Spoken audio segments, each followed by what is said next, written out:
नमस्कार।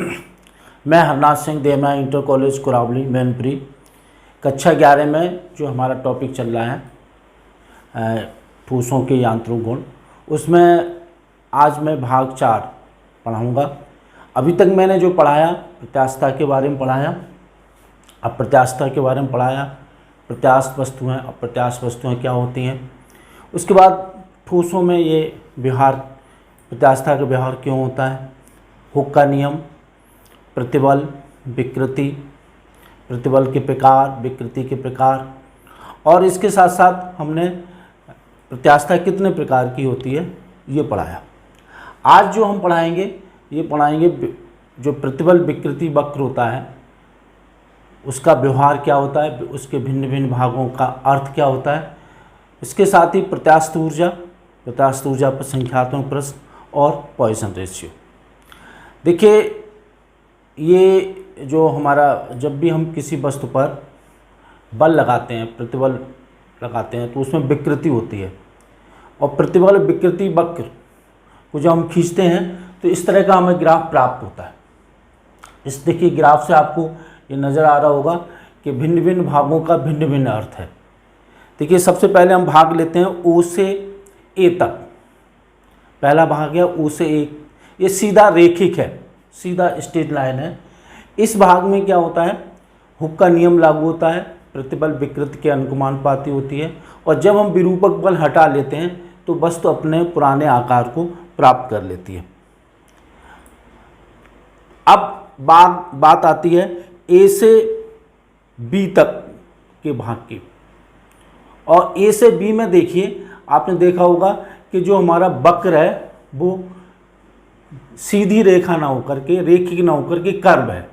इसमें क्या होता है कि इसमें हुक का नियम लागू नहीं होता, या ये कहें दूसरे शब्दों में प्रतिबल जो होती है वो विकृति के अनुपाती नहीं होती। लेकिन यहाँ पर भी अगर हम विरूपक बल हटा लेते हैं बी बिंदु तक तो वस्तु अपने पुराने आकार को प्राप्त कर लेती है।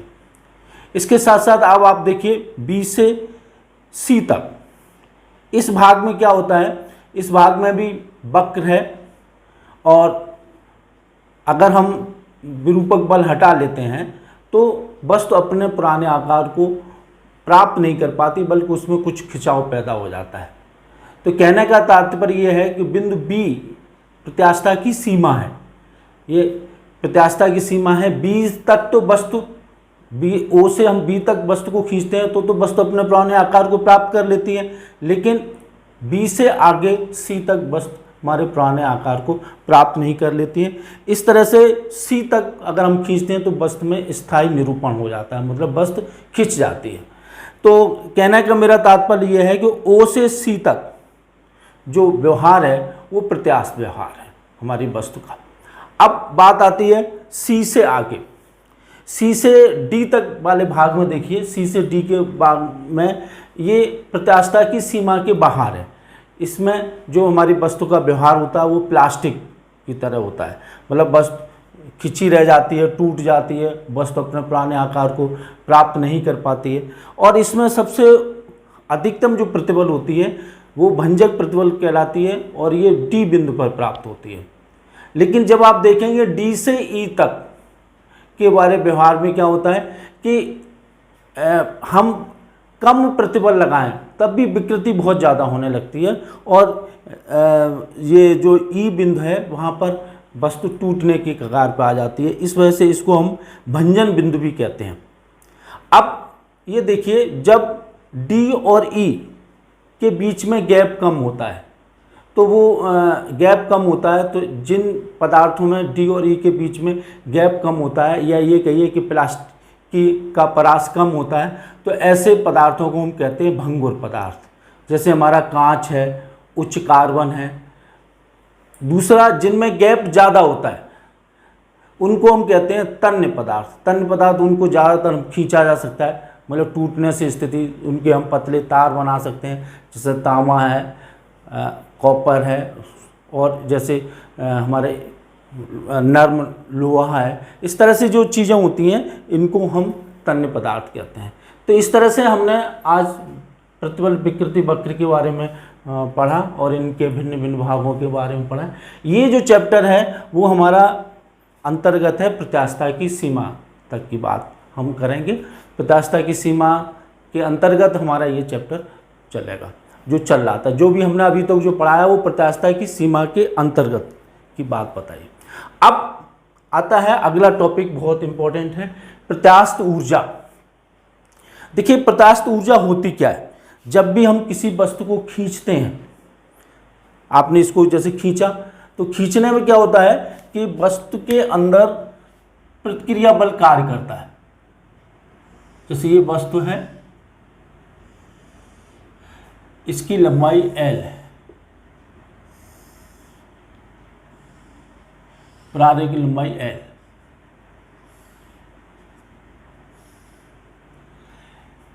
जब आपने इसको खींचा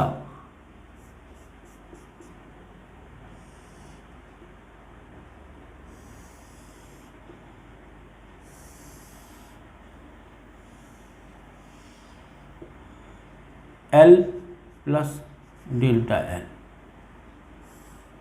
या सिंपली L ले लीजिए, L प्लस L बाहरी बल द्वारा है, विरूपक बल।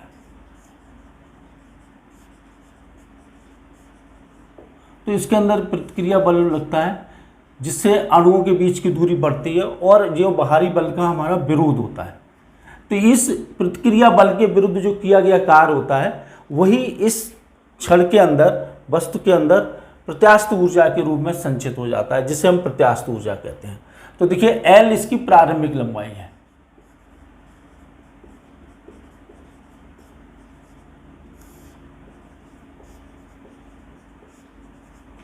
लंबाई। जब हमने विरूपक बल F लगाया तो इसकी लंबाई में परिवर्तन L हो गया। A इसका परिच्छेद क्षेत्रफल है, A परिच्छेद क्षेत्रफल, A इसका परिच्छेद क्षेत्रफल है। अब देखिए हमने इसके बारे में यंग प्रत्यास्थ गुणांक बाई दिया हुआ है, तो हमें पता है Y equal to F upon A और L अपॉन L। तो ये सूत्र हो जाएगा Y equal to 1/2 F L upon A into L, और F इक्वल टू होगा Y A upon L into L। अब देखिए हमने इसको थोड़ा सा dl अल्प दूरी से इसको खींचा, तो dl अल्प दूरी है, अल्प दूरी से या लंबाई से खींचने पर किया गया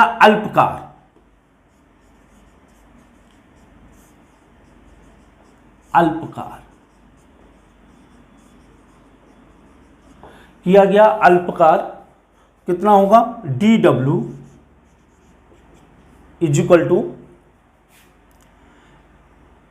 F इंटू dl। तो ये होगा F की जगह Y A L upon L into L into dl। अब हम ये निकाल सकते हैं कि इसको L दूरी को खींचने में किया गया कार्य, L लंबाई से बढ़ाने में किया गया कार्य,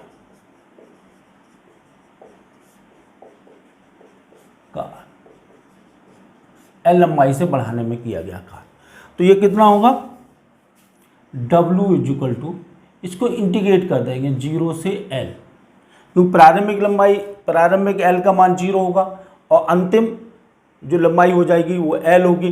तो इसको हम लिखेंगे F इंटू dl और W equal to 0 into L, इसका मान रख देंगे बाई A L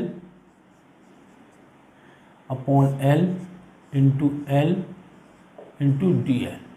ये नियत राशि है तो ये बाहर निकल आएगी, तो by equal two by A upon L, और ये हो जाएगा एल स्क्वायर बाई 2, इसके 0 से लिमिट एल। तो ये मान रखेंगे तो W equal two by A upon L into 1/2 into L square. ये जो खींचने में किया गया कार्य होगा यही इस चालक की प्रत्यास्थ ऊर्जा होगी, सॉरी इस हमारी पदार्थ की प्रत्यास्थ ऊर्जा। तो पदार्थ की प्रत्यास्थ ऊर्जा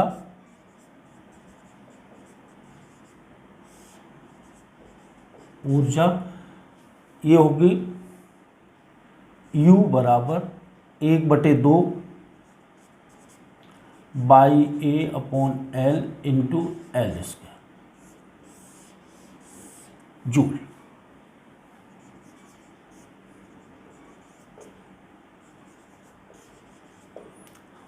अब इस प्रत्यास्थ ऊर्जा को हम विभिन्न रूपों में भी देखते हैं और एकांक आयतन की प्रत्यास्थ ऊर्जा भी निकाल सकते हैं। इसका आयतन कितना होगा? आयतन होगा A into L, A into L. तो एकांक आयतन की प्रत्यास्थ ऊर्जा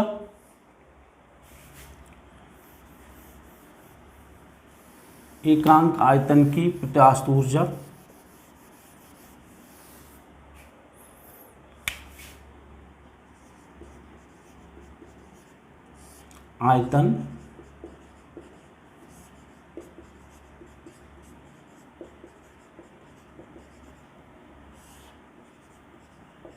इसे हम ऊर्जा घनत्व भी कहते हैं या ऊर्जा घनत्व।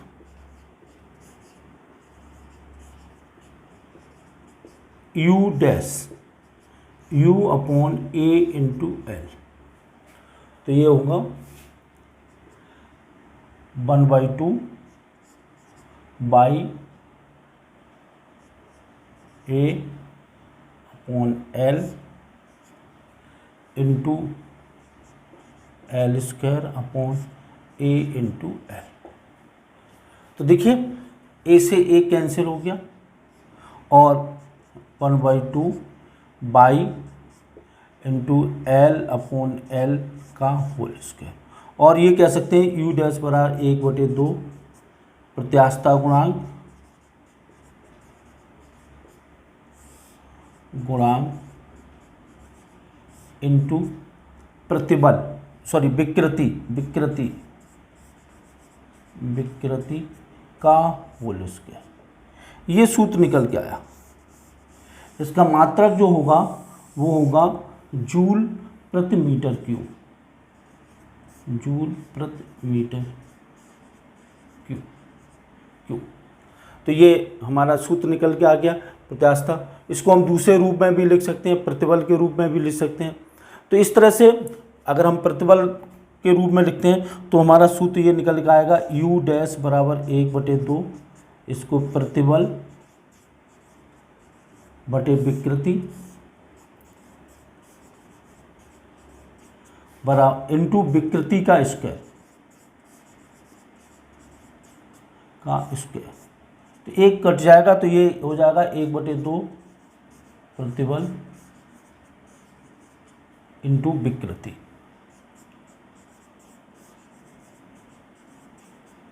तो कुल मिला के हमने क्या सीखा इसमें हमने इसमें ये सीखा प्रत्यास्थ ऊर्जा में कि जब भी हम किसी छड़ की लंबाई बढ़ाते हैं तो इसके अंदर जो प्रतिक्रिया बल पैदा हो जाता है, जिसको हम प्रत्यानयन बल भी कहते हैं, उसके विरुद्ध हमें कार्य करना पड़ता है। जो किया गया कार्य होता है वो इसके अंदर प्रत्यास्थ ऊर्जा के रूप में संचित हो जाता है। ठीक उसी तरह से जैसे स्प्रिंग के केस में होता है। स्प्रिंग को जब हम खींचते हैं तो उसके अंदर भी ऊर्जा संचित हो जाती है, जिसको हम प्रत्यास्थ ऊर्जा कहते हैं। और यहाँ पे भी प्रत्यास्थ ऊर्जा जो हमने निकाली प्रत्येकांक आयतन की प्रत्यास्थ ऊर्जा के लिए हमने निकाल लिया। अब देखिए इस पर आधारित एक प्रश्न है जिसकी हम चर्चा कर लेते हैं। प्रश्न बहुत इम्पोर्टेंट है, इसको आप देख लीजिए। देखिए न्यूमेरिकल है किसी तार के अनुप्रस्थ काट का क्षेत्रफल दिया हुआ है, इसी पर आधारित है।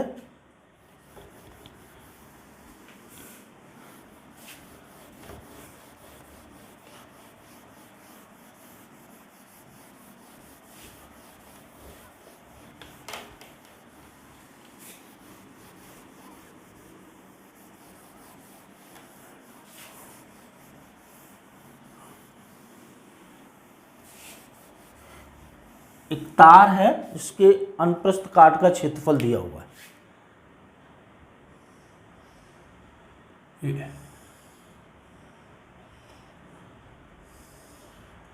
इसका क्षेत्रफल दिया हुआ है, ये है 0.5 मीटर स्क्वायर, ये ए दिया हुआ मिलीमीटर स्क्वायर, तो ये हो जाएगा 0.5 × 10⁻³ का स्क्वायर बराबर 0.5 × 10⁻6 मीटर स्क्वायर। और इसके साथ इसकी लंबाई भी दी हुई है, 4 मीटर इसकी लंबाई है, एल बराबर 4 मीटर इसकी लंबाई दी हुई है। ये इसके पदार्थ का यंग प्रत्यास्थता गुणांक भी दिया हुआ है, बाई इक्वल टू 2 × 10⁻11 11 न्यूटन प्रति मीटर स्क्वायर। अब इसमें ये कहा जा रहा है, इसकी जो लंबाई में वृद्धि है वो एल लंबाई में जो वृद्धि की जाती है वो 1 मिलीमीटर की जाती है, मीटर बराबर 1 × 10⁻³ मीटर की जाती है। तो इसमें पूछा गया है, किया गया कार्य,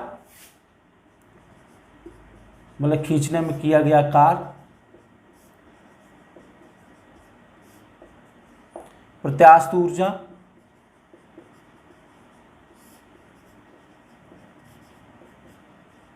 देखिए ये अभी हमने आपको बताया था कि किया गया कार्य और प्रत्यास्थ ऊर्जा बराबर होगी, तो इनके आंकिक मान बराबर होंगे। और किया गया कार्य हमें आपको पता है, किया गया कार्य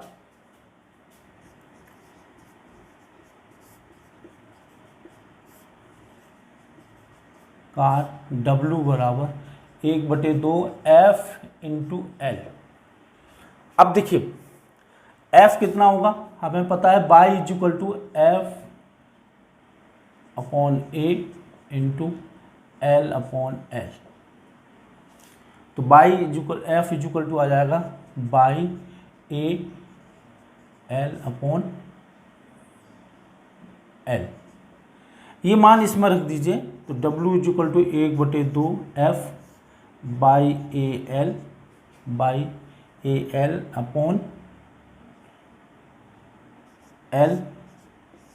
इंटू L। इसमें हमें सब मान पता है, W equal to 1/2 Y 2 0 × 10⁻11 into A 0.5 × 10⁻⁻6 into L square हो जाएगा 1 × 10⁻³ का होल स्क्वायर अपॉन इसकी प्रारंभिक लंबाई 4। तो देखिए इससे ये कैंसिल हो गया और 0.5/4 इंटू 10⁻10⁻11 -12। तो ये जब हम इसको हल करेंगे तो ये आएगा 0.125 × 10⁻⁻1 और 1.25 × 10⁻⁻2 जूल। ये किया गया कार्य होगा और यही इसकी प्रत्यास्थ ऊर्जा होगी। प्रत्यास्थ ऊर्जा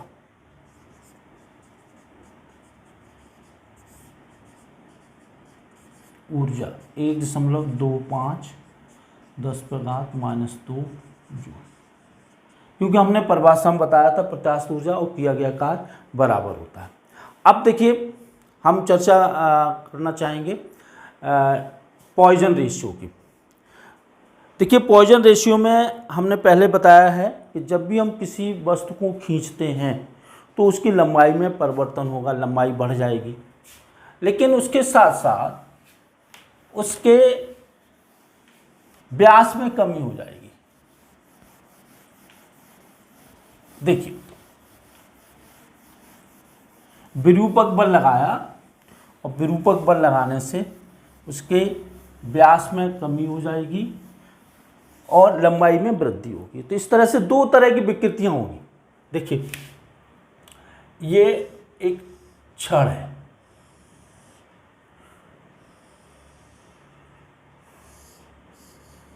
इसकी लंबाई L है और प्रारंभिक व्यास D है। प्रारंभिक लंबाई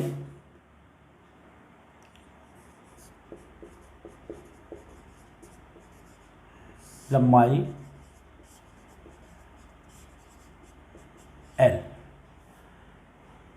प्रारंभिक व्यास D। अब हमने इसके ऊपर विरूपक बल लगाया। विरूपक बल लगाने पर व्यास कम हो जाएगा और लंबाई बढ़ जाएगी।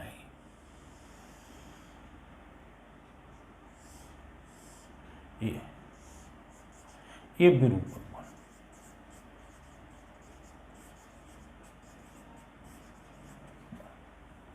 तो ये हो जाएगा D माइनस डेल्टा D और ये हो जाएगा L प्लस डेल्टा L।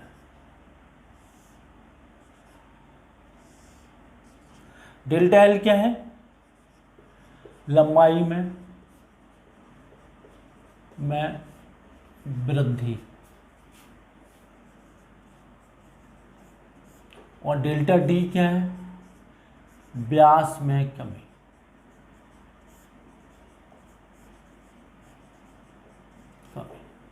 तो देखिए यहां पे दो तरह की विकृतियां हुई। एक तो ये अनुदैर्घ्य विकृति और एक हुई पार्श्व विकृति। तो पार्श्व विकृति ये होगी डेल्टा D अपॉन D। यहां पे हम ऋणात्मक चिन्ह भी लेंगे क्योंकि ऋणात्मक चिन्ह ये प्रदर्शित कर रहा है कि इस पर विरूपक बल लगाने पर इसका व्यास कम हो रहा है। और अनुदैर्घ्य विकृति क्या होगी? विकृति ये होगी डेल्टा L अपॉन L। अब पॉइजन रेशियो क्या है?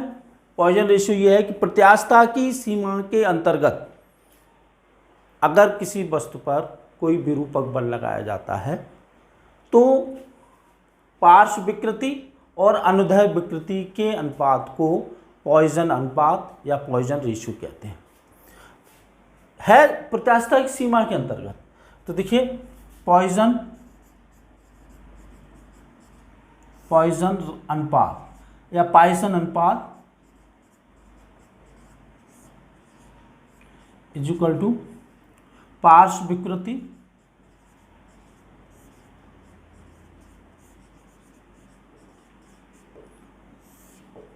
अनुदैर्घ्य विकृति।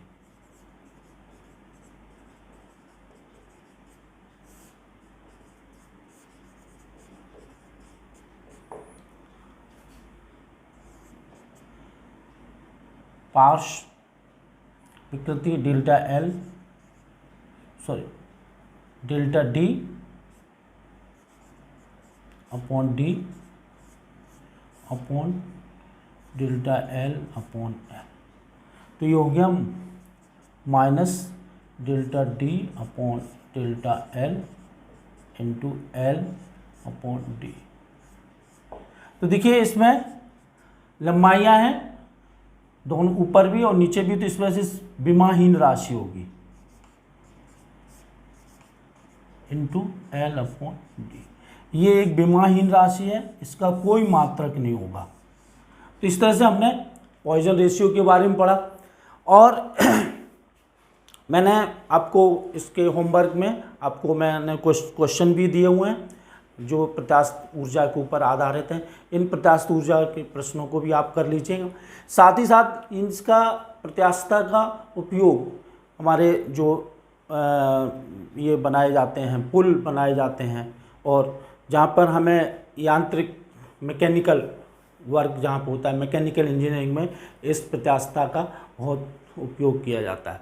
देखिए कभी कभी हम जब भी हम प्रयोग करते हैं, प्रयोग करने पर कोई किसी से हम दोलन करा रहे हैं, और दोलन कराने पे क्या होता है, कभी कभी उसमें दोलन जो होते हैं वो जल्दी जल्दी होने लगते हैं, तो इसको हम बोलते हैं प्रत्यास्थ थकान। तो कुछ ऐसे शब्द हैं जो इससे संबंधित हैं। तो ये जो चैप्टर था वो बहुत ही इम्पोर्टेंट था, और इसमें हमने बहुत कुछ समझा, और मुझे उम्मीद है कि ये चीज़ आपको समझ में आ गई होगी। धन्यवाद।